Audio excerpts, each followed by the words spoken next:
నేనేందో మీకు తెలుసు, భారతీయ జనతా పార్టీ కార్యకర్తలకు తెలుసు, తెలంగాణ రాష్ట్ర ప్రజలకు తెలుసు, తెలుగు రాష్ట్రాల ప్రజలకు తెలుసు. కొత్త పార్టీ పెట్టాలనేటువంటి ఫాల్తు ఆలోచనలు రావు నాకు. అటువంటి ఫాల్తు రాజకీయ నాయకుని కాదు. అనేక శిక్షణా శిబిరాల్లో, భారతీయ జనతా పార్టీ అంతర్గత శిక్షణా శిబిరాల్లో అనేక మంది కార్యకర్తలను తయారు చేసినటువంటి నాయకులం మేము, కార్యకర్తలం మేము. ఇలా భారతీయ జనతా పార్టీ కమిట్మెంట్ తో పనిచేసే ప్రతి కార్యకర్త కోరుకున్నది ఒకటే ఒక చివరి కోరిక. ఉరిశిక్ష వేసే ముందు కోరికలు అడుగుతారట, చివరి కోరిక ఏం అడుగుతారట, వాళ్ళు ఏం చెప్తారు తెలియదు. కానీ కమిట్మెంట్ తో పనిచేసే భారతీయ జనతా పార్టీ కార్యకర్తను పిలిచి మీరు అడిగితే, కమిట్మెంట్ తో పనిచేసే భారతీయ జనతా పార్టీ కార్యకర్తను మీరు పిలిచి అడిగితే చెప్పి టక్ అని అయిపోయింది ఒకటే, నేను చచ్చిపోయినాక నా మీద భారతీయ జనతా పార్టీ కండ కప్పాలని, జెండా కప్పాలని అంటారు. దీనికి కమిట్మెంట్ అంటారు. అటువంటి కమిట్మెంట్ గల కార్యకర్త మీద ఇప్పుడు నన్ను అడిగి చూడాలి. ఎవరు రాస్తా ఉంటారు, ఎవరో రాస్తా ఉంటారు, ఏదో చేస్తా ఉంటారు. కాబట్టి దాని మీద పట్టించుకోవాల్సిన అవసరం లేదు, పట్టించుకోవడం కూడా.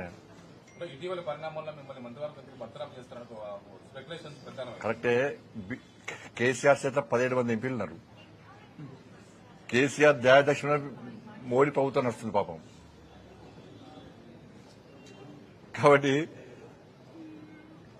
కేసీఆర్ సమాజం దానిలో కూర్చొని ఫామ్ హౌస్ లో కూర్చొని బండి సంజయ్ బర్తరఫ్ చేస్తారు అంటే నీకు ఒకే ఎంపీ లేడు, బర్తరఫ్ చేయాలంటావు. ఎందుకంటే నీ గడిల పాలన బద్దలు కొట్టింది మేమే, నీ అవినీతి సామ్రాజ్యాన్ని కూకటి వేళ్లతో పెగిలించింది మేమే, నీ కుటుంబ పాలన వ్యతిరేకంగా కొట్టాడింది మేమే. ఉంటుంది, నీకు సహజంగా ఉంటుంది. నీ 17 మంది ఎంపీలు ఉన్నారు కదా, అందుకే రెచ్చిపోతున్నావు నువ్వు.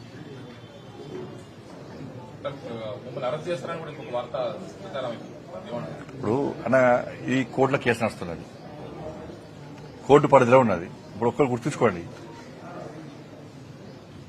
కన్న కొడుకును ఓ తండ్రి పోలీసులకు స్వయంగా అప్పగించినటువంటి సందర్భం ఏదైనా ఉందా? వాళ్ళ కన్న కొడుకును నేను తీసుకుపోయి విచారణకు సహకరించాలని చెప్పి నాకు సమాచారం వచ్చిన వెంటనే నా కొడుకును అప్పచెప్పిన. అరెస్ట్ చేయాలంటారు. ఇలా కేసీఆర్ కొడుకు ఫేక్ మీడియా ఫ్యాక్టరీ నడుపుతున్నాడు.